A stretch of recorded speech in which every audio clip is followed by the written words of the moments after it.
CIA teaches us that all stories are built of two parts. They're built of a message and a narrative. The difference has to do with what levers you're pulling on inside the person's psychology. That's the way the government works. They know that they're shaping something to maximize the opportunity for a predictable narrative. So they already know they're not being honest. All that considered, what's going on with the US, Israel, and Iran? Netanyahu, after the October 7th attacks, realized that he has kind of a once-in-a-generation opportunity to combat Iran, kick them back decades or longer in terms of their ability to launch a realistic threat against Israel. Did they have the bomb, or were they close to having the bomb? Or does it matter? Marco Rubio was on there and he just said, look, they got 60% uranium, you don't need that. He's like, that's enough for me, we gotta go in there. So what we have is a convenient excuse to make a show out of blowing up these 3 nuclear facilities that may or may not even be where the 60% uranium is being saved or preserved. Iran promised a response. They didn't promise it's gonna be in 5 days. That doesn't mean that in 3 years there's not gonna be a fucking dirty bomb that goes off in New York City. What's next for Andrew? What's important to me is shaping the future for my children. So the success that I have in business, the success that we have with Shadow Cell, the success that we have on the internet is all secondary to the life I'm trying to give them. We have plans to immigrate and leave the United States. I'm trying to create global citizens, not blind, hard-headed Americans with their blind, hard-headed opinions. I can't shape the world, but I can shape the world for my kids.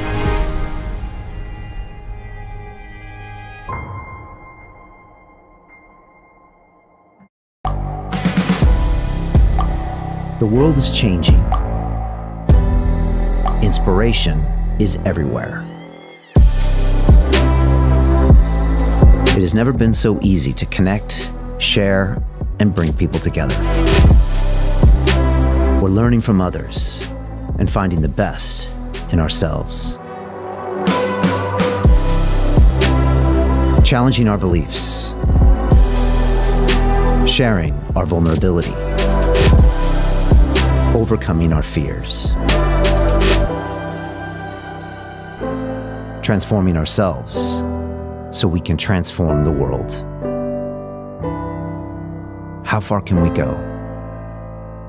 This is London Real. I am Brian Rose. My guest today is...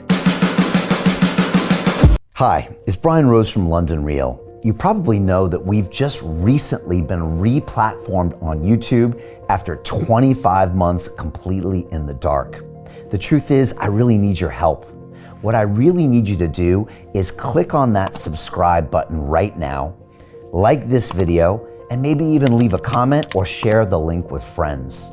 We're really fighting against an algorithm that's tried to keep us quiet for so long, and the more subscribers we have, the more people watch our content, the better guests we can bring you, the better content, and we can continue transforming lives. We've been doing this for 14 years now. I want to do this for another 14 years, but I really need your help. So click on that subscribe button, like the video, leave a comment, share this, and we're going to continue to bring you more and more great content. Thank you. This is London Real. I am Brian Rose. My guest today is Andrew Bustamante, the decorated U.S. Air Force combat veteran, former CIA intelligence officer, author, and award-winning speaker. You started your career in the U.S. Air Force, specializing in nuclear ICBM operations and with tours in both Iraq and Afghanistan. You then spent 7 years working as a covert operative for the CIA, assuming many identities and working undercover to foil terrorist plots and steal foreign secrets. Today, you use those same mental, physical, and social spy skills you learned at the CIA as a private intelligence consultant with your company, Everyday Spy. Andrew, welcome back to London Real. I'm excited to be here, man. Thanks for having me. Dude, I'm pumped. You were here, I think, a couple years ago for the first time when you were kind of just starting off. Since then, you've blown up. Every day I open up YouTube and you're on like another show and there's another 500,000 or 1 million views. So look, congrats to all your success. I guess we should talk about what's going on in the world because you have insights that a lot of people don't. And so for people that don't know, at this point, the US has bombed Iran with the bunker busters. We think we have a temporary ceasefire between Israel and Iran, but we don't know if that's going to hold. I wonder if we could take it maybe back to October 7th, 23, and get maybe your thoughts from there to here what you see happening, and then maybe what's really happening behind the posturing and the headlines. You know, the idea of what's happening versus what's really happening that's the operative question. That's what everybody's trying to figure out. And frankly speaking, I think that's what is leading to much of the confusion that we've had probably for the last 5 to 10 years worldwide, because we're starting to wake up to the fact that there's an intention that governments are taking, there's an intention that leaders are taking that's different from the stated intention that they're telling the public. And then from that division, there's a third narrative that comes out from media, right? And that media narrative is partially crafted by big media and partially organic and undirected by all of the new media that's coming up, right? So we're all swimming in information, but none of us fucking knows the truth. Yeah. And we all know that we don't know the truth, which makes it worse. So there's like 3 narratives there, right? There's the intentions, then there's the public, I guess, expressions of those intentions. Then you've got mainstream media with their own, biases and their own history. And then you've got new media with their own biases and maybe lack of history. Correct. So a lot of these podcasts are being accused now of having no journalistic skills and being responsible for these random narratives posing up. They say, hey, bro, I'm just talking, right? Then the mainstream media says, we're journalists. And it's like, yeah, look how that's worked out the last 10 years. And then the governments get accused. And then people get mad at governments for advancing the interests of their people. And you're like, well, isn't that what they're supposed to do? So right. There's a lot of weird things. So here's what CIA teaches us, right? CIA teaches us that all stories are built of 2 parts. They're built of a message and a narrative. So when most average people talk about a narrative, what they're actually talking about is a message, what's known as messaging. The difference between messaging and narrative has to do with what levers you're pulling on inside the person's psychology, right? If you're pulling on emotional levers, that's messaging. I tell you a message that's emotional. But then after you receive my message, you will create a logical narrative for yourself. Right.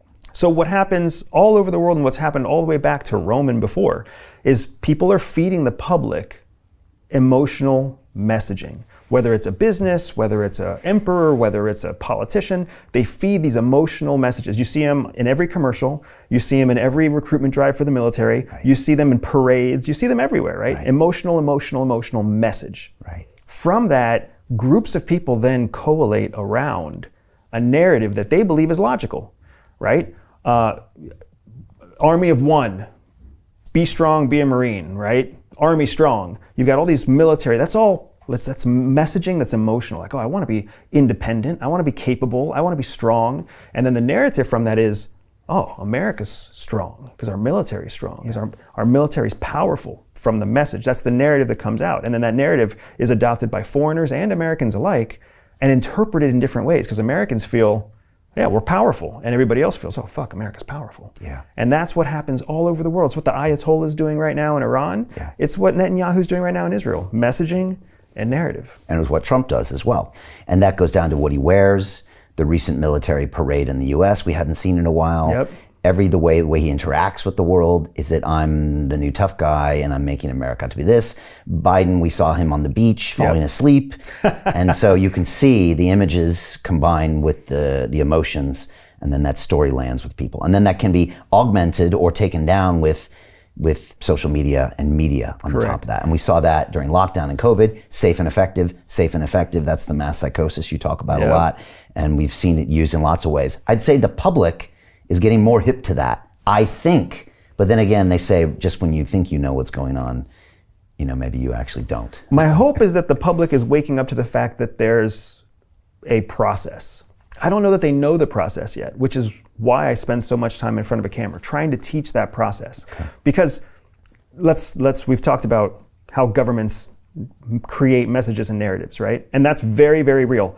I've been in meetings with congressional committees where they're literally choosing what is our messaging and what is our narrative going to be about this topic. So they already know they're not being honest. They know that they're shaping something to maximize the opportunity for a predictable narrative. Right. That's the way the government works. When you layer on top of that journalistic intent, Now, I am a big fan of journalism. I want to say that outright. I like journalism. I think journalism had a place in the past that was critically important. Yeah. But where it is now is a very different beast, because journalism is about taking a series of narratives and weaving them together into a story. And every journalist listening is going to know this is true, and it's going to be absolutely damning on their face. If they don't have a story, they can't publish. So they have to create a fucking story. Right. They can't just tell us the facts. They can't just say, this happened. Yeah. They have to say, this other thing happened first, this thing happened next, and here's what's probably going to happen, and here's how everybody feels. It has to be a story. And their mission as journalists, is to create a story that will hopefully do X, Y, Z, make the better a better place, make the world a better place, inform nations, educate people. They have some sort of mission depending on their publication. But they have to make a story. How fucking dangerous is that, man? Without making the story, they're not considered journalists. Right. And that's where the new media comes in now, because now new media doesn't have that publishing impetus to create a story. So they just, like you said, it's all opinion. It's opinion and observation and pontification and extrapolation, which isn't necessarily any better or worse, but at least now they're willing to have a conversation about facts and openly say, we are speculating on what could happen next with these facts, but let's focus on the facts, which is something that neither media publishing format ever did before. And they don't have a big media company behind them that has to sell a bunch of ads, and although they have to probably sell their own ads, and they don't have this legacy of probably being infiltrated by the censorship industrial complex of the government for the past 100 years. Right. So they're a little bit more independent, and Joe Rogan never got a call from somebody in government saying don't print that, but the New York Times surely did 20 years ago, 50 years ago, 100 years ago. So they don't have that bias. Look, we make documentary films. And when you watch one of my documentary films, you're like, oh, this is just, like a camera followed Brian around when he went to South America and drank the ayahuasca and then went to talk to his parents about their divorce. No, it's actually a crafted story to give you a hero's journey, because without that narrative, they won't learn anything. Right. So we kind of know that you have to tell a story. And most people just think stories are normal. And that's the way the world is, this hero's journey, when in fact, it's not that. Stories are an art form. Yeah. And that's what journalism used to be. It used to be a blend of art and fact that was regulated. So it had to be free and fair and unbiased. But all that melted away in the 70s. And now journalism is just competing for clicks the same way that any other influencer is competing for clicks. So none of that is designed to serve the end user. Just like you said, it's meant to serve the advertiser, most of which don't like advertising in mainstream media.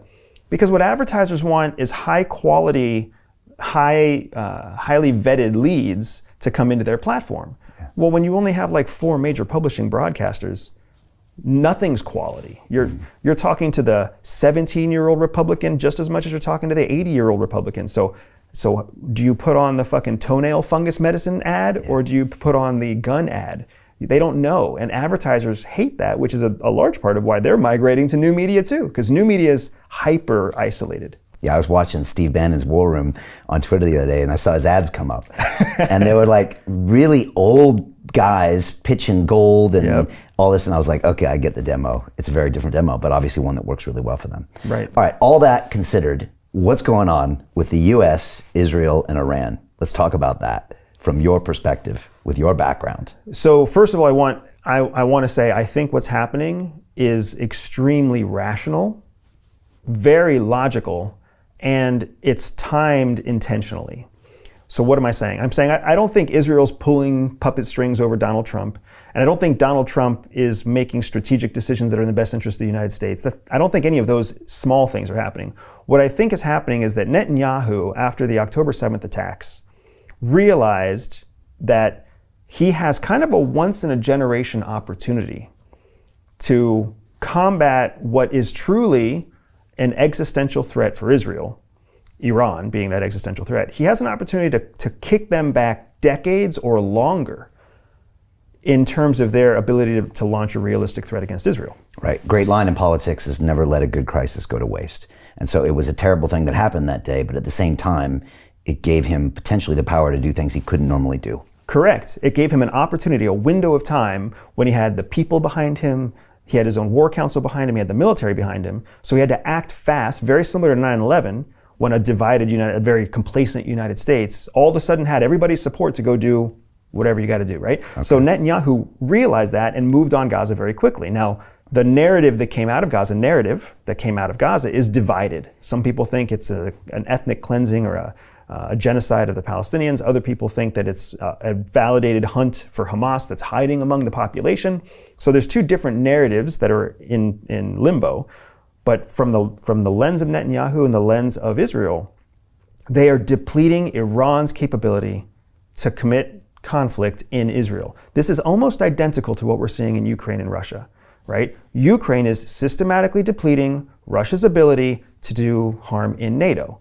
Israel is systematically depleting Iran's capability to cause havoc across the Middle East. So in both cases, you have a proxy conflict that has many, many players involved, even though only two countries are really committing resources. Okay, let me pause you real quick. Some say Netanyahu let it happen.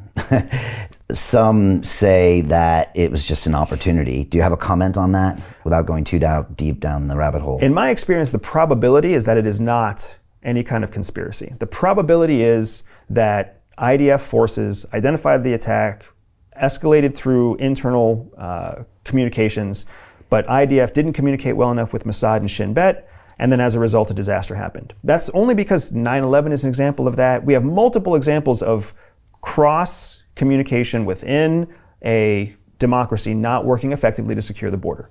So I would say it's 80% probability that happened, 20% something shady happened.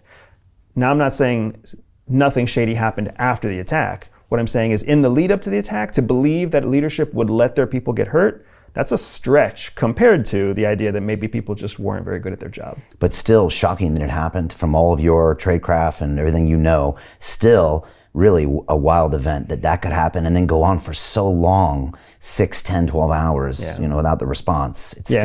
It's fascinating because it really demonstrates the difference between the idea that we all have of Israel and the reality of Israel. Yeah. Right. Okay. And that's every time we have that juxtaposition, it's really important. The idea we had about Russia, the realities of Russia. The idea we had about Ukraine, the truth about Ukraine. And we all have to understand what we believe to be true is an image that is crafted over time, just like Mossad has crafted an image, and they are currently trying to recraft that image with these wild exploits all over the world.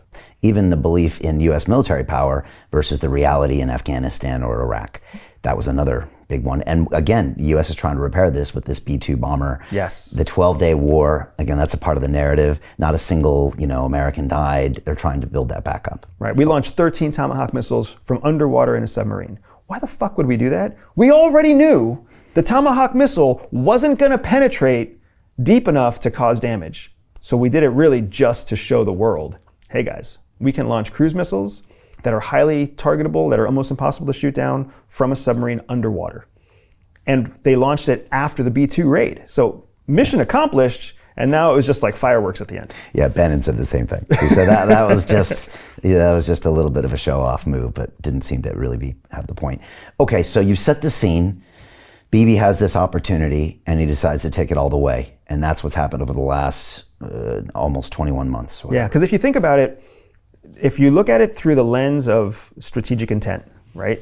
Yes, Netanyahu is in trouble in his own country. He's got a population that only partially believes in him. He's got corruption charges. He's got all sorts of legal issues. So the longer a war lasts, the longer he gets to delay punitive action. Plus, if he's the guy that saves them against Iran, maybe then the courts will go easy on him. So yes, all of that's true. All of that exists. We can't ignore that. However, you also have to acknowledge the fact that up until October 7th, you had Houthis threatening Israel, Hamas, Hezbollah, both threatening Israel, and Iran threatening Israel.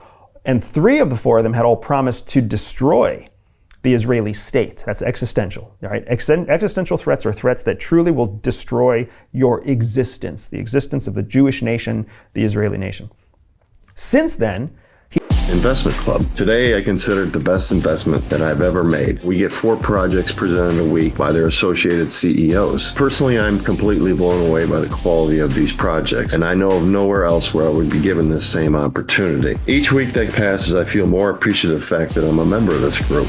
The vibe was just tremendous. Everybody's on the same wavelength. We just clicked. Everybody listened to each other, enjoyed their company. It was just magical. Take action. Don't take my word for it. Due diligence you need to do. And I really hope that someday down the road I see you in the club. It far exceeded expectations, without question.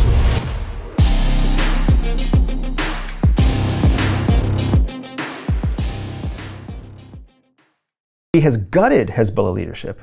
He has gutted Hamas leadership, and he has basically shut down any air defense in Iran at all, and we're all wondering whether or not he's going to gut Iranian theocracy leadership as well. What that means for the people of Israel is they have breathing room. Whether they put him in jail or not, whether this ends tomorrow or ends in another 2 years, they have breathing room before they have to worry about any existential threat actually rising to a place where they can truly snuff out the Israeli state. That's the hope. But the challenge is we don't know if that's the reality, because the fact that they destroyed, we are claiming to have obliterated these facilities in Iran doesn't account for the fact that we also have always believed that they have secret smaller facilities separate from these 3 enrichment locations, where after they enrich to 60% in one location, they relocate the uranium to enrich it the final 30%. So nobody really knows publicly if we're actually safe or whether we're just giving ourselves a pat on the back for destroying these centrifuges. All right, did they have the bomb, or were they close to having the bomb, or does it matter? Marco Rubio is on there, and he's quite a great speaker, probably a future president, and he just said, look, they got 60% uranium, you don't need that. They're building it underground in a mountain. He's like, that's enough for me, we gotta go in there. Obviously, Iran has been death to America for the last 45 years. What do you think? Is that a debate worth happening or not? Did the U.S. have to go in? My line on what we did in Iran is that we did the right thing at the wrong time. We did the right thing at the wrong time. Nobody wants a nuclear-capable theocracy in Iran. And I want to specify that because nobody hates Iran. What we don't like is the Ayatollah and the theocracy that's taken hold of Iran. Iran was a friend of the United States, a friend of Israel, 50 years ago. Right. So it's not like we have a vendetta against Iran. It kills me whenever I see pundits and hard right-siders come out and say that there's something evil about Iran. There's nothing evil there. There's a Shia state that's a theocracy that wants to expand and run Shia ideology throughout the Middle East and make it a new kingdom again, right? But that's specific to the theocracy. We needed to destroy their nuclear capability, their nuclear weapons capability. We believed that they were enriching up to 60%. Yes, it's the same equipment that takes something from 60 to 90%, but 90% makes it weapons grade, not weapons capable, right? I spent a lot of time in the nuclear missile forces of the Air Force. To actually have a nuclear weapon, you need enriched uranium, true, and a delivery vehicle, and a triggering mechanism, and some kind of consistency in deployment. They didn't have any of the other 3. Yeah. We watch North Korea launch missiles that blow up in the sky all the time. Yeah, they still don't have that, do they? Correct. Right. Iran has none of that. So what we have is a convenient excuse to make a show out of blowing up these 3 nuclear facilities that may or may not even be where the 60% uranium is being saved or preserved. What about a suitcase bomb, though? That kind of changes it. Well, a suitcase bomb can be done with dirty, nasty nuclear material. Okay, right. Right? If you think about how much damage comes from a nuclear meltdown of a civilian plant. And all of that enrichment is only up to 3.5%. Okay. Right? So Chernobyl, for example. So we've really not protected anything.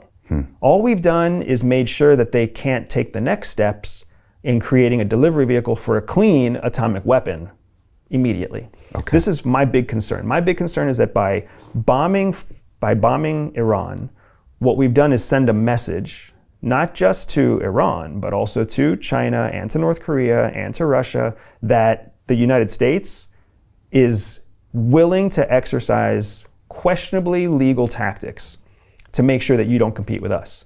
Which all that does is create a window for them to use questionably illegal tactics to bring us down as well, whether that's messing with our economy, messing with our currency, dirty bombs, biochemical weapons, etc. And that's what scares me the most. Iran promised a response. They didn't promise it's going to be in 5 days, right? the symbolic response that we saw with the rockets that launched on Iraqi bases housing U.S. military personnel, that's just symbolic. That doesn't mean that in 3 years there's not going to be a fucking dirty bomb that goes off in New York City. And Iran already knows that there have been other bombing attempts in Boston, in Central Park, in New York, that have been either barely prevented or not prevented at all. Yeah. So it's not over. Are there sleeper cells in America? Absolutely, there are sleeper cells all over the world. A big part of the American defense against sleeper cells, this is comical in my opinion, the big defense that we have against sleeper cells is actually human behavior.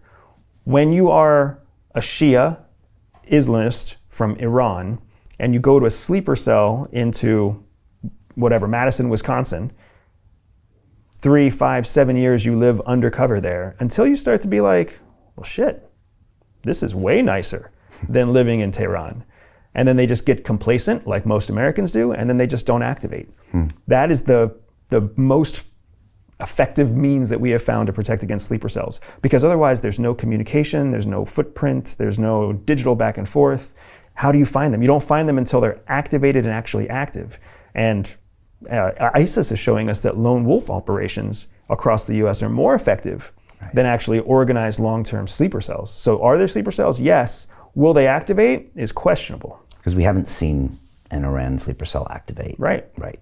Okay. Now that strength move that Trump did also has upsides, right? Because you could argue previous administration didn't show any strength. Right. And so maybe it also shows the world that we have limitations, we have boundaries. So, I guess it's a yin and yang there. Right. And I am supportive of what Trump did in terms of engaging our Air Force to carry out a very sophisticated strike against Iran at a time when their air defenses were weak. I can go on and on about why it was a smart move, right? Smart does not make it right. Because now what he also did is he sent a message that said, hey, we have this power and we're willing to exercise this power outside of the UN, outside of NATO, outside of what our friends and allies have to say, even outside of our own demonstrable interests, because the US can't really make an argument that bombing Iran was in Americans' best interest, which is why Trump's base is divided, right? So it was really just a strongman move. It's very Trump to make that move because Trump understands he needed a victory. He's had too many losses in the last few months as a public figure. He needed a victory to kind of demonstrate his strength again. Yeah, and midterms are creeping up, and he's got to be very cognizant of that. The Fed's not doing what he wants, and the time is ticking. Right. He knows that. The courts are working against him, and the courts are winning. Yeah. He's got his own politicians working against him, and the politicians are gaining favor. Right. He had this giant parade to increase recruitment in the military when recruitment in the military was increased before he ever had his parade. Like there's issue after issue where he's failed to negotiate peace between Israel and Hamas, failed to negotiate peace between Ukraine and Russia. These were all things that he promised. Yeah. So he needed something to show that he's a strong president. Okay, interesting. Let's fast forward 5 years. Where do you think Iran is at that point? Some people are saying, topple the religious leader, but now you're going to have the Republican Guard guys come in. It could be worse. And that's probably what's going to happen next. I listened to a really interesting commentary the other day I'm watching too much Bannon's War Room, where the guy said it's usually, unfortunately, the power player that takes the reins. It's not the people's uprising with this benevolence. It's actually usually a strong man that comes in and replaces that. So what do you think happens? I mean, obviously we want to see Abraham Accords signed by everybody, kumbaya, the whole region gets along. I mean, I think a lot of people want that. We see signs of that already in the region, but what do you think is going to happen? It's hard to make those predictions for sure. The next few months and years are going to kind of define what happens next. I don't think we're any closer to the Abraham Accords between Saudi Arabia and Israel. Really? Saudi Arabia is probably very happy that Iran's been knocked back, but people forget that Iran is also the breadbasket to the Middle East. So the Middle East needs the Hormuz Strait to get their oil out, and Iran controls 50% of that. Almost all of your fresh food all across the Middle East comes from Iran. So Iran can quickly put a vice grip on all of America's closest allies in the Middle East and just funnel all of their energy and food up to Russia and China. Right? They can easily switch and bring great pain across the Middle East. If they did that, because of Israel and US actions, that's going to put a serious damper in the Middle East supporting Israel through the Abraham Accords. but we have yet to decide exactly how Iran's going to move next. So what's it look like in 5 years? There's reason to believe that there could be a regime change, but that doesn't necessarily, like you said, mean it's going to be a good regime change. Yeah. If there's anything the US learned in our 20 years that we lost in a global war on terror, it's that when you cut the head off of a fucking hydra, 2 nasty heads grow in its place. So what nasty heads are going to grow if the Ayatollah comes down? Yeah. And there's no reason to believe that they're going to become wonderfully democratic. If anything, they elected a democratic president on their fucking own a year and a half ago, 2 years ago, and we just completely disregarded that. So there, internally, you can understand how the Iranian people, not the Iranian regime, but the Iranian people are going to start seeing for themselves a narrative that they believe is that the West is trying to oppress us. Russia went from being a paper tiger to being a strong and flourishing economy. Not a stable economy, but a flourishing wartime economy. And now everything we did to try to make Putin look bad has worked against us. So why would we believe that everything we do to try to make the Ayatollah look bad is somehow going to work against us too? Plus they have their own media, the internet shuts down, they got their state-sponsored stuff, and they've been brainwashed for a long time. It's hard to undo that, and that hatred for America has been taught since they're little kids. It's hard to undo that, isn't it? And not only that, but it's beyond. Hatred for America used to be very easy, and I would argue as an American who's traveled the world, there are no friends to the United States. The United States has people who are conveniently friends with us, but as soon as we are not convenient to them, they're going to move on and be conveniently friends with somebody else. And that's just survival instinct. That's just human nature. But on top of that, the question is, it's bigger than America. It's become the question of democracy, right? Democracies are being on shaky ground all through Europe, through the United States, through the Five Eyes, right? People can't seem to agree. They can't seem to come to negotiating tables. So all these authoritarian or strongman regimes, the people within those strongman regimes are watching as strongmen take over democracies, right? Trump is just a strongman. He has more authoritarian techniques than he does political democratic techniques. But the same thing is true, in Portugal. The same thing is true in France and Germany right now. The same thing is true in some of the biggest democracies. South Korea has a president that's being reviewed for impeachment. The Philippines has a vice president who's trying to go through a legal process to become president instead of go to jail.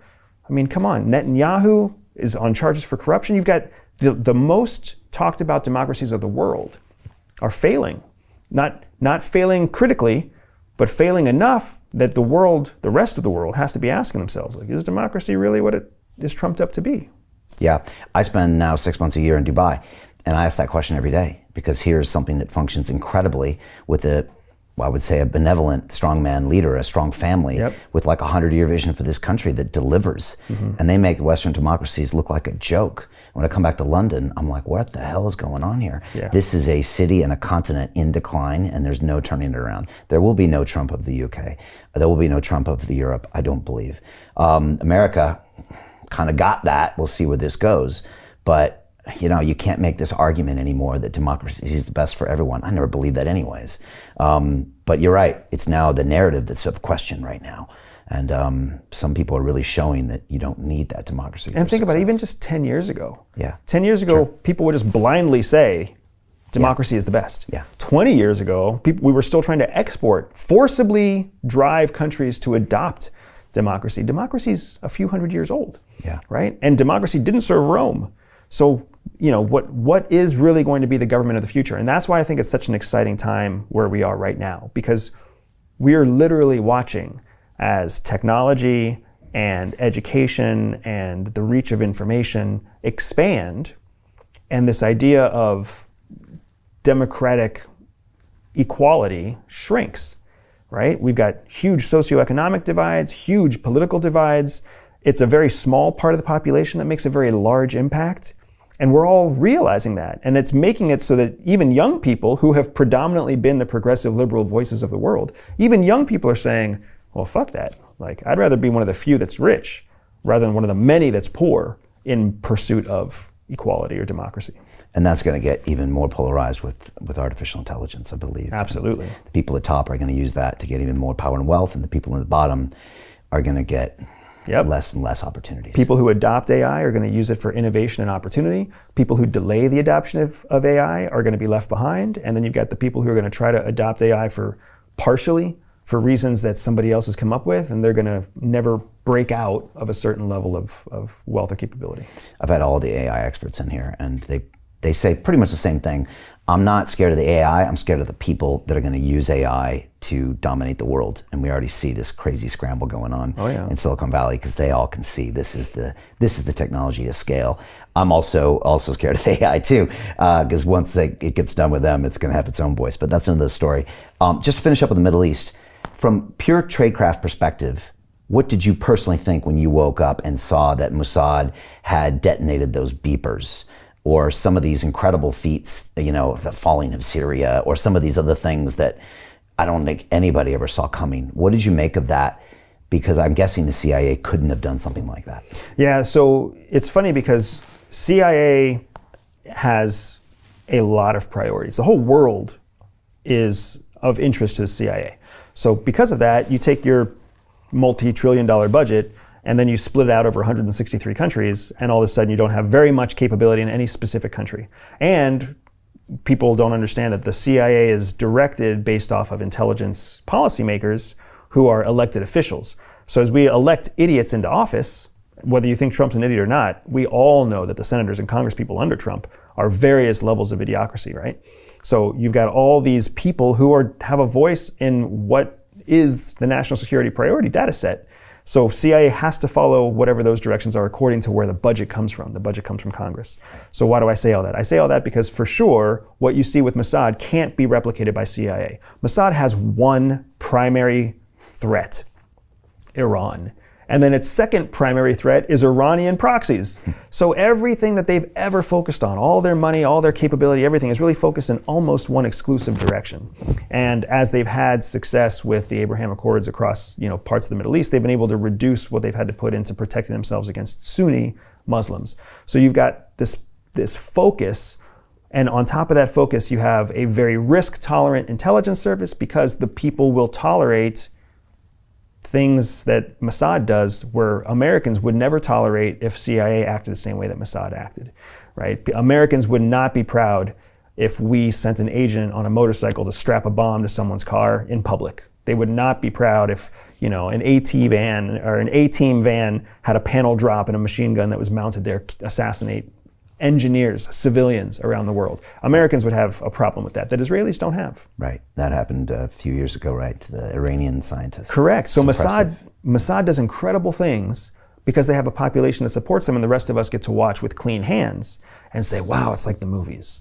But if we did that kind of shit, there'd be riots in the street like we see in California. That being said, the plastic and the beepers is pretty phenomenal. Pretty phenomenal. Phenomenal. And I think what you're seeing, what people also need to understand is one of the reasons that Mossad is so capable is because they're always innovating new kind of cutting edge, high risk operations.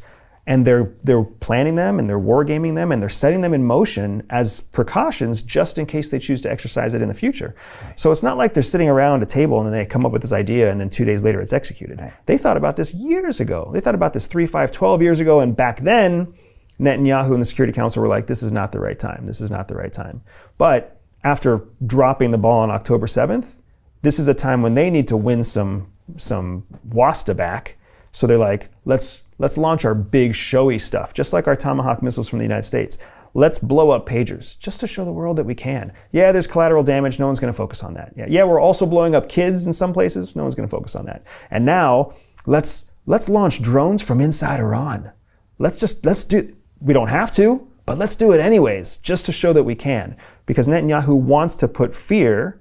He wants to use that psychological warfare to keep Hezbollah and keep Hamas from counterattacking when they're focused on Iran. Which is just as important part of warfare as the actual warfare. There was this conversation, I don't know if it was real or not, on Twitter. Of course, we're now seeing this on our social media, of a Mossad guy calling up one of the Iranian generals saying, you got 12 hours to publicly come out with a video and say, I'm giving up, I'm walking out. He's like, we already killed this guy, this guy, this guy, and you're next, and you're gonna take your wife and your kid and these things with you. And the guy's like listening, and he's asking some questions, and he's like, how do you want me to send it to you? He's like, on Telegram. He's like, well, do you want my number? He's like, I have your number. And so it's just this scare tactic they probably used on all of them. But when you're there, 12 days in and all of these things are happening, And maybe some of that stuff works. And Oh, for alongside sure. with all of the psyops, it works even on people that are used to psyops. So think about the fact that, you know, the cartels in Mexico have had a long history of success by convincing parents that their children are in cartel custody when they're not, right? They just call up a parent and they say, hey, we have your child, we have them tied up, we know what hotel they're staying in, and we'll kill them in 12 hours if you don't give us $30,000, right? And then they're on the phone with the child on the other side, and they're like, hey, we're this high-end prostitute, and we're gonna come visit you. All you need to do is take a picture of yourself in your hotel room in your underwear. To continue watching the rest of the episode for free, visit our website londonreal.tv or click the link in the description below. Most people will never see this opportunity. Dubai luxury transformation projects have historically delivered 40 to 90% annual returns. That is incredible. These were once reserved only for insiders with access. I spent 15 years on Wall Street, and I learned this: the biggest returns always go to the people who get the call first. Now, you finally can. We've just received a brand new project with major upside potential. Allocations move fast. Click the link, apply now, and speak to my team. This is your chance to see what others never will.